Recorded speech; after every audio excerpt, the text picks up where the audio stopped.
राधे कृष्ण मेरे प्रियजनों। मैं प्रियंका तिवारी भारतीय ग्रंथसार में आप सबका स्वागत करती हूँ। दोस्तों, एक सवाल जो हर इंसान ने कभी न कभी पूछा है, मंदिर जाकर, मस्जिद में, चर्च में या कभी कभी अकेली रात को छत पर लेटे हुए, कि ईश्वर मदद कब करते हैं? क्या वो सुनते हैं? क्या प्रार्थनाएं काम करती हैं? क्या हम खुद से बात कर रहे होते हैं? ये सवाल आस्था का नहीं है दोस्तों, ये सवाल जिंदगी का है और आज इसका जवाब हम ढूंढेंगे, बिना किसी धर्म को ऊपर रखे, बिना किसी धर्म को नीचे रखे।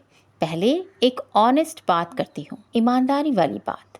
हम ईश्वर से तब मिलते हैं जब हम टूटे हुए होते हैं। जब सब ठीक है तब हम भूल जाते हैं। जब तकलीफ आती है तभी हमें ऊपर वाला याद आता है। ये हम सबकी एक सी कहानी है और इसमें हमें कोई शर्म करनी भी नहीं चाहिए इस बात को स्वीकार करने में। लेकिन इसी में एक सवाल छिपा है, क्या हम ईश्वर को एक इमरजेंसी सर्विस की तरह इस्तेमाल करते हैं कि जब ज़रूरत हुई तो कॉल कर लिया और जब ज़रूरत नहीं है तो डिस्कनेक्ट। हम एम्बुलेंस को यूं ही तो नहीं बुलाते ना, फायर ब्रिगेड को भी नहीं बुलाते यूं ही। ईश्वर अब मदद कब करते हैं? देखिए, इसके जवाब में 3 दृष्टिकोण निकलकर सामने आते हैं। पहला दृष्टिकोण है कर्म का सिद्धांत। गीता कहती है, कर्म करो, फल की चिंता मत करो। यानी ईश्वर उन्हें मदद करते हैं जो अपना काम पूरी ईमानदारी से करते हैं, जो हाथ पर हाथ धरकर बैठते हैं और सिर्फ प्रार्थना करता है, उसकी मदद नहीं होती। जो प्रार्थना करके उठता है और कर्म करता है, उसकी मदद होती है। दूसरा दृष्टिकोण है कि जो तुम्हारे नियंत्रण में है उसे करो और जो नहीं है उसे छोड़ दो। ईश्वर की मदद वहीं आती है जहां आप अपनी सीमा को पहचान लेते हैं। जो सब अपने हाथ में मानता है वो ईश्वर के लिए जगह नहीं छोड़ता, यानी ईश्वर की स्पेस अलग है। तीसरा दृष्टिकोण है कि सरेंडर कर दीजिए। भक्ति परंपरा है, इसमें वो कहती है कि जब आप पूरी तरह छोड़ देते हैं तब ईश्वर आते हैं। लेकिन ये सरेंडर कमज़ोरी नहीं बल्कि एक बड़ी ताकत के रूप में होता है, क्योंकि ईगो को आप छोड़ते हैं, सरेंडर ईगो को करते हैं और यही सबसे मुश्किल काम होता है। अब एक दार्शनिक सवाल करते हैं दोस्तों, क्या ईश्वर दखल अंदाजी करते हैं? क्या वो हमारी ज़िंदगी में डायरेक्टली आते हैं?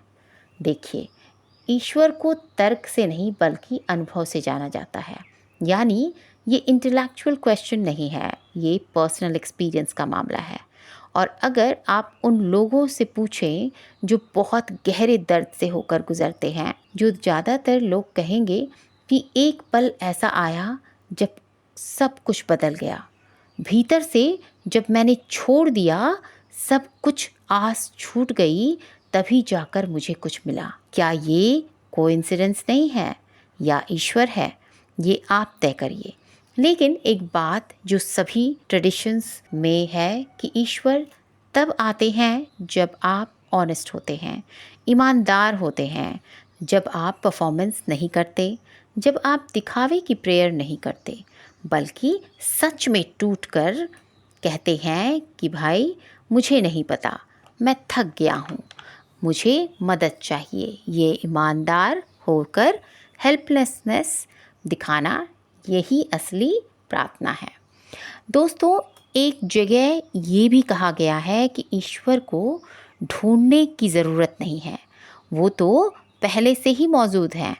बस अपना शोर जो तुम्हारे अंदर चल रहा है उसे बंद कर दो। और शोर जानते हैं क्या है? शोर है हमारी चिंताएं, हमारा ईगो, हमारा अहंकार, अहम, हमारा ये साबित करने का जुनून कि हम सब संभाल सकते हैं, हम कुछ हैं। और जब ये शोर बंद होता है तो जो हमेशा से मौजूद था वो हमें दिखने लगता है, यानी ईश्वर। अब सवाल ये है कि ईश्वर मदद कब करते हैं। देखिए, जब आप कर्म करते हैं बिना फल की चिंता किए, जब आप अपनी सीमा को स्वीकार करते हैं, जब आप ऑनेस्ट होकर, ईमानदार होकर मांगते हैं, जब आप ईगो को छोड़ देते हैं, जब आप शोर बंद करके सुनते हैं।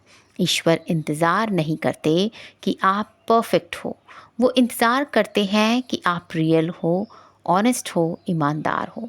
दोस्तों, कमेंट सेक्शन में लिख कर बताइए वो पल जब आपको लगा कि कोई अदृश्य शक्ति आपके साथ है। मैं आपसे अलग वीडियो में मिलने आ रही हूँ एक नई जानकारी के साथ।